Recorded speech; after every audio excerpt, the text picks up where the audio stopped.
¿cómo y por qué te interesaste por estudiar a Milei y en qué momento? Y lo empecé a seguir en el arranque del 2021, casi casualidad. Yo conocí a uno de los personajes célebres del espacio de él, que después se peleó, se fue, Carlos Maslatón, en Pinamar, donde yo cubro las temporadas, una ciudad costera donde suele ir todo el jet set local. Y el personaje me pareció muy fascinante, le propuse a Anfibia, que suele hacer perfiles largos de gente, así de muchos meses de laburo, y lo empecé a seguir a Maslatón, que coincidió, por decir un poco de casualidad, coincidió con el nacimiento de la Libertad Avanza y con Maslatón adentro.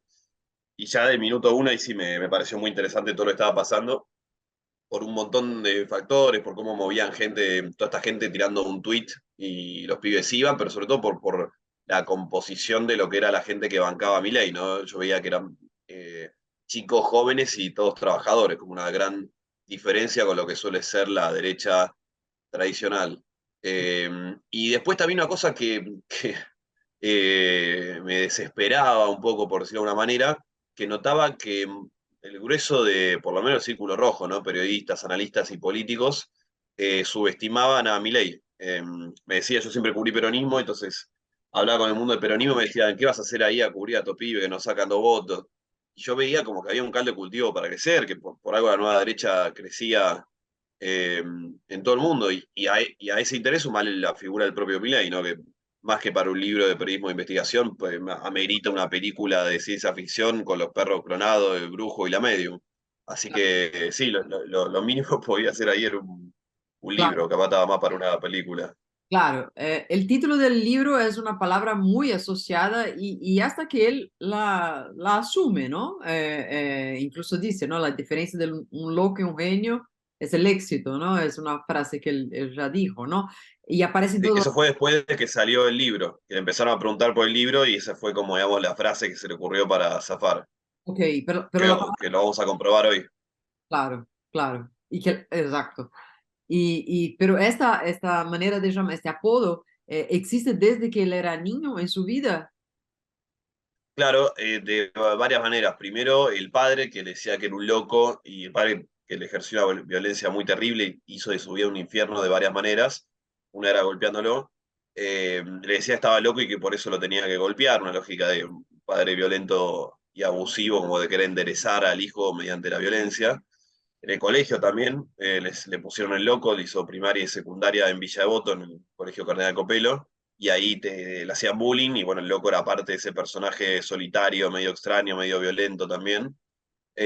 Y eso, bueno, sorpresa aparece muchos momentos, una palabra aparece en muchos momentos de su vida, ¿no? Casi la sombra de Milei, la palabra lo acompaña siempre, que después, esto para mí es muy impresionante, y lo que me terminó de convencer con el título, digamos, que él mismo después la asume, pero la asume en formato de su máximo temor. Era muy impresionante como yo, con distintas personas de distintos extractos que lo conocían a Milei de distintas maneras, cada vez que Milei les contaba alguno de sus secretos místicos o sobrenaturales, el remate era siempre idéntico, era te prohíbo contar esto porque van a decir que estoy loco. Entonces le contaba a una persona que vio 3 veces la resurrección de Cristo, te prohíbo contarlo por no decir que estoy loco. Le pasaba a otra persona el contacto de su medium, te prohíbo contarlo por no decir que estoy loco, y así. Entonces me parece una palabra, viste, que lo definía a la perfección a Milei. Además de que hay un tema de inestabilidad mental real, o sea, más allá de lo biográfico, hay un tema complejo, ¿no? Ten en cuenta que podría ser presidente. Claro, claro. Incluso hablamos de la otra vez y creo que vale la pena reforzar eso, que mientras estuviste haciendo la investigación, te saltó el tema de la salud mental, ¿no? Entonces, ¿por qué seguir exponiendo más la salud mental de alguien que en teoría son temas privados? ¿Por qué en ese caso no lo es? ¿No?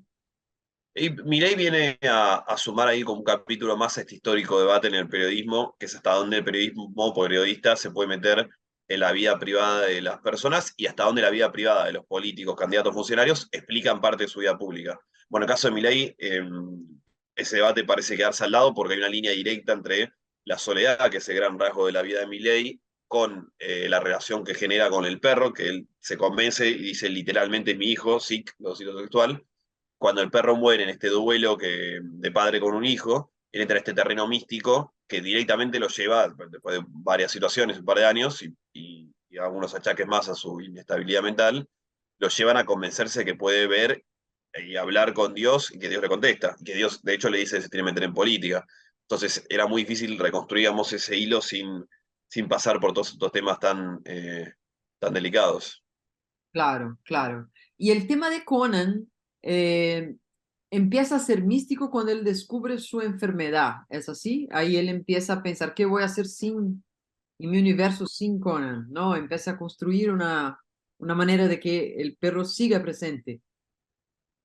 Total, de hecho es muy interesante para entender el golpe que significa para Milei la muerte del perro, que de nuevo, o sea, hay que tomarlo la dimensión de un duelo de un padre con un hijo y padre, ponerle soltero, o sea, solo. Un tipo que brindaba, pasaba las navidades y año nuevo brindando solo con el perro.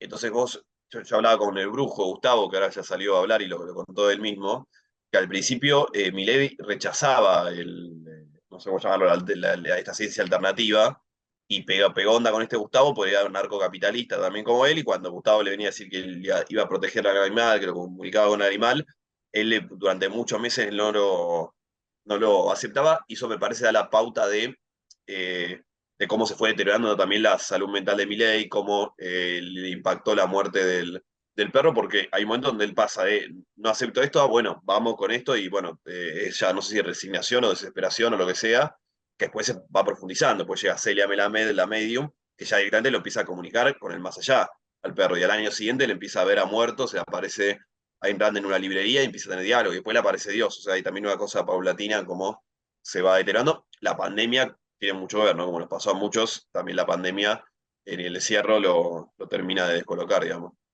Claro, claro. Y el que tanto habla de la cuarentena cavernícola, ¿no? Y cómo los jóvenes se prendieron por la cuarentena. Y la cuarentena parece haberle impactado mucho también, ¿no? Porque esta parte de su personalidad se desarrolló.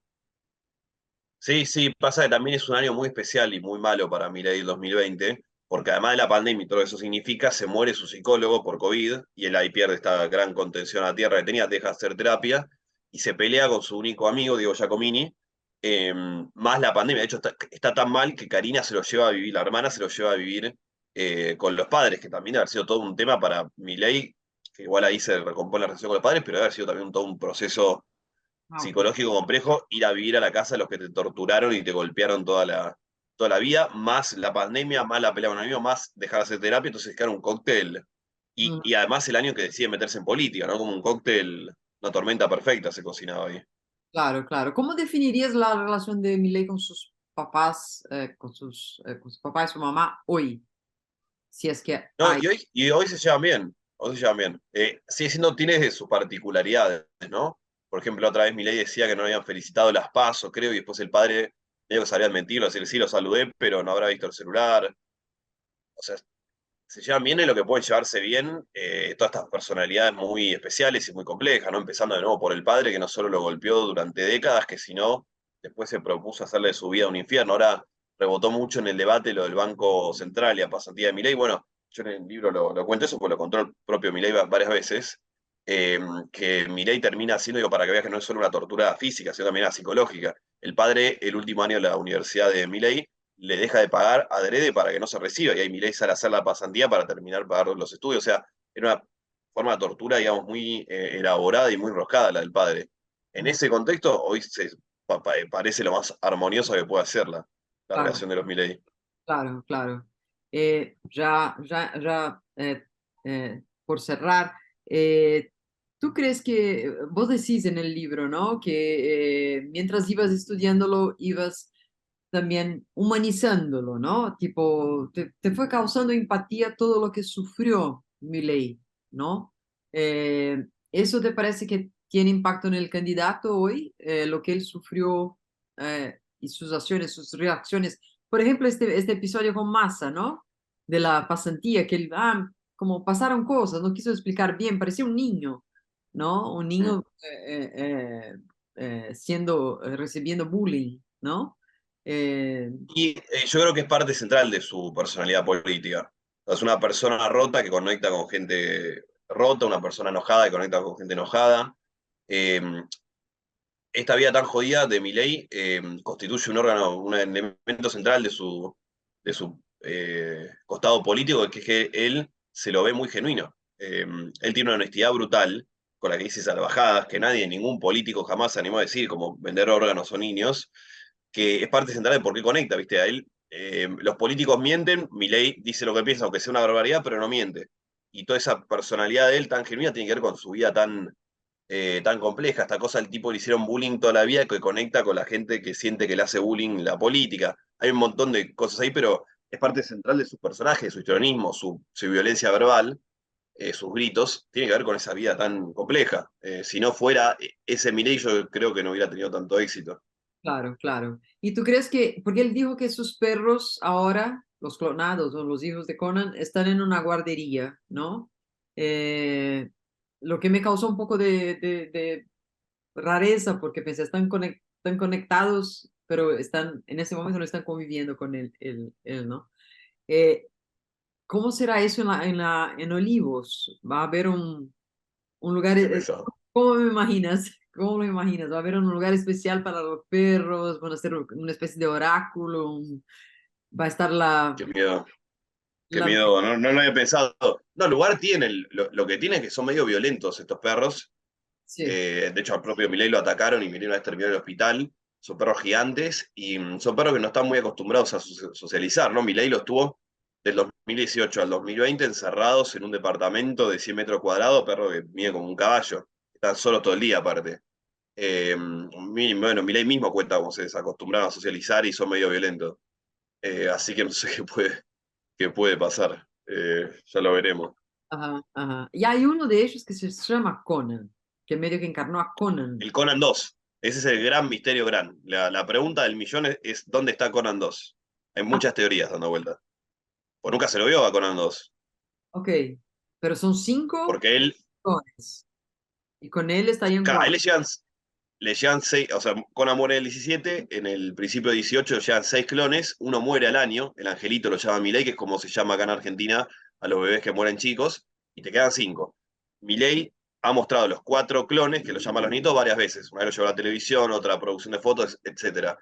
El que nunca jamás se vio es Conan 2, porque mi teoría es porque vos lo ves y al segundo te das cuenta que no tiene 20 años como debería tener Conan 1, digamos, ¿no? Que lo adoptó en 2004, y además te darías cuenta que tiene la misma edad y son iguales al resto. Entonces no se sabe. En la casa no los tiene. Hay varias teorías donde los tiene. Si tiene una guardería, si lo tiene en la casa en el abasto encerrado solo, pero Ajá, es una gran misterio. ok, ok. Bueno, pobres de esos perros, la verdad me da un poco de pena por ellos también.